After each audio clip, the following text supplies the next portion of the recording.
ஆசிய பிராந்தியத்தில் போர் பதற்றம் மீண்டும் ஒருமுறை உச்சத்தை தொட்டுள்ளது. வடகொரியா இன்று காலை தனது இரண்டாவது பாலிஸ்டிக் ஏவுகணை சோதனையை வெற்றிகரமாக நடத்தியுள்ளது. கடந்த ஒரு வாரத்திற்குள் நடைபெறும் இரண்டாவது சோதனை இது என்பதால் அண்டை நாடுகளான தென்கொரியா மற்றும் ஜப்பான் மிகுந்த கவலையடைந்துள்ளன. வடகொரியாவின் கிழக்கு கடற்கரை பகுதியான ஓன்சன் என்ற இடத்தில் இருந்து காலை 6 மணி அளவில் ஏவப்பட்ட இந்த ஏவுகணை சுமார் 700 கிலோமீட்டர் தூரம் வரை பாய்ந்து கடலில் விழுந்ததாக தென்கொரிய ராணுவ அதிகாரிகள் தெரிவித்துள்ளனர். இந்த திடீர் ஏவுகணை சோதனைக்கு முக்கியமான ஒரு காரணம் இருப்பதாக கூறப்படுகிறது. வரும் ஆகஸ்ட் 17ஆம் தேதி முதல் அமெரிக்கா மற்றும் தென்கொரியா ஆகிய நாடுகள் இணைந்து ஆண்டுதோறும் நடத்தும் உல்சி ஃப்ரீடம் ஷீல்ட் என்ற பிரம்மாண்ட ராணுவ பயிற்சியை தொடங்க உள்ளன. இந்த பயிற்சியை தங்களுக்கு எதிரான ஒரு போர் ஒத்திகையாகவே வடகொரியா கருதுகிறது. இதற்கு தனது எதிர்ப்பை பதிவு செய்யும் விதமாகவே கிம் ஜாங் உன் இந்த ஏவுகணை சோதனையை நடத்தியுள்ளார். ஐநா பாதுகாப்பு சபையின் தீர்மானங்களை மீறி வடகொரியா இத்தகைய ஆக்கிரமிப்பு நடவடிக்கைகளில் ஈடுபடுவது கண்டிக்கத்தக்கது என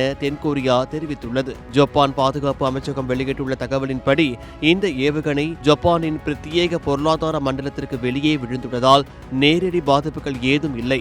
இருப்பினும் வடகொரியா தனது அணு ஆயுத மற்றும் ஏவுகணை வலிமையை தொடர்ந்து அதிகரித்து வருவது பிராந்திய அமைதிக்கு தடையாக உள்ளது. 2019ஆம் ஆண்டு அமெரிக்க அதிபர் டிரம்ப் உடனான பேச்சுவார்த்தை தோல்வியடைந்த பிறகு கிம் ஜாங் உன் தனது ராணுவ பலத்தை பெருக்கி அதன் மூலம் அமெரிக்காவிடமிருந்து பொருளாதார சலுகைகளை பெற முயற்சி செய்து வருகிறார். சர்வதேச அளவில் வடகொரியா இப்போது தனது ராஜதந்திர உறவுகளை மேம்படுத்த தொடங்கியுள்ளது. உக்ரைன் போரில் ரஷ்யாவிற்கு ஆதரவாக தனது ராணுவ வீரர்களையும் ஆயுதங்களையும் வழங்கி வரும் கிம் மறுபுறம் சீனாவுடனும் நெருக்கமான உறவை பேணி வருகிறார். 7 ஆண்டுகளுக்கு பிறகு சீன அதிபர் ஜி ஜின்பிங் சமீபத்தில் வடகொரியா வந்ததும் இந்த புதிய மாற்றத்திற்கு ஒரு சான்றாகும்.